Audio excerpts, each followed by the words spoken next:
नमस्कार साथियों, आज मैं आप सभी को एक बहुत ही अच्छी कहानी सुनाने जा रहा हूँ जिसका नाम है भगवान दरवाजे पर। एक बूढ़ी औरत थी। वो एक शहर में रहती थी। वो भगवान से डेली प्रार्थना करती थी कि वो भगवान से मिलना चाहती है। अब एक दिन जब वो सो रही थी तो उसके सपने में भगवान आए और भगवान ने उससे कहा कि वो अगले दिन उसके घर पे आएंगे।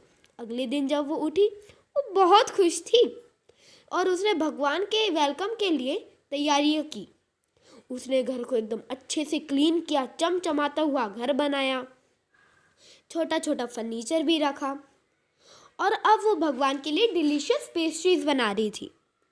तो जब वो पेस्ट्रीज बना रही थी तो उसका कोई डोर नॉक करता है और वो भागती हुई जाती है और तो देखती कि वहाँ पे एक सेल्समैन है जो उसको मैगजीन सेल कर रहा है।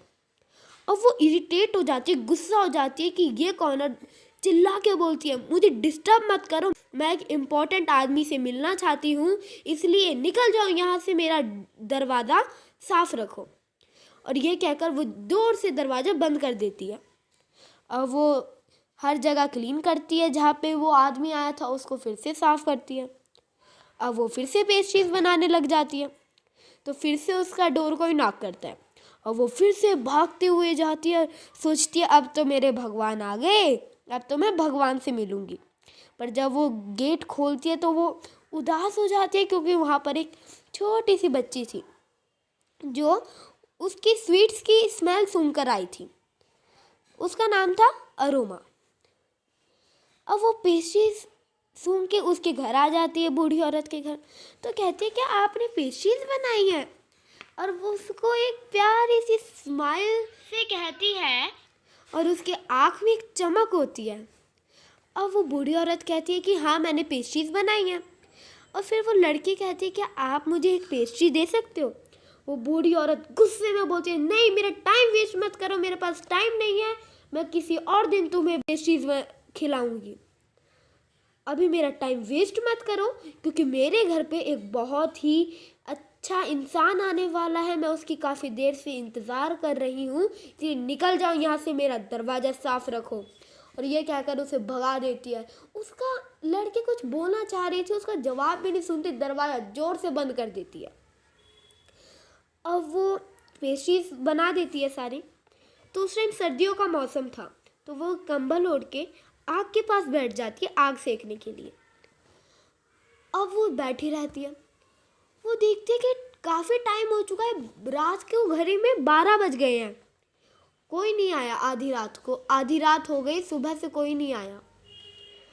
अब वो निराश होते हुए, रोते हुए, भगवान से दुखी होकर सो जाती है। अब सपने में फिर से भगवान आते हैं। अब वो बूढ़ी औरत कहती है कि भगवान आपने मुझसे ये कहा था कि आप मेरे घर पर आओगे, पर आप आए ही नहीं। तो भगवान ने कहा मैं तुम्हारे घर 2 बार आया हूँ, तुमने मुझे भगा दिया। वो बूढ़ी औरत कहती है मैंने कब आपको भगाया, आप तो आए नहीं, कोई साइन ही नहीं था आपका।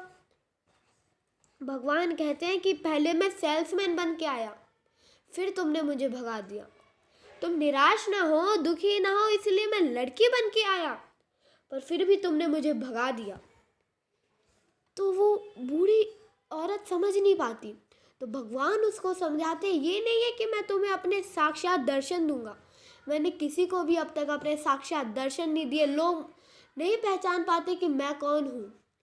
ये नहीं है कि मैं तुम्हें अपने हर बार साक्षात दर्शन दूंगा, मैं हर जगह पर हूँ, हर किसी के अंदर हूँ, इसलिए ये मत समझो कि मैं तुमसे मिलने आऊँगा।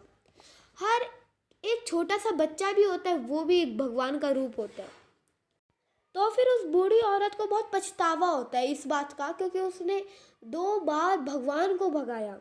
इसलिए वो भगवान से कहती है कि मुझे माफ़ करो, आप के प्लीज़ मेरे कल घर आ सकते हो? भगवान कहते हैं कि हाँ मैं आ जाऊँगा, मुझे कोई दिक्कत नहीं है, मैं तो सबके घर आना चाहता हूँ।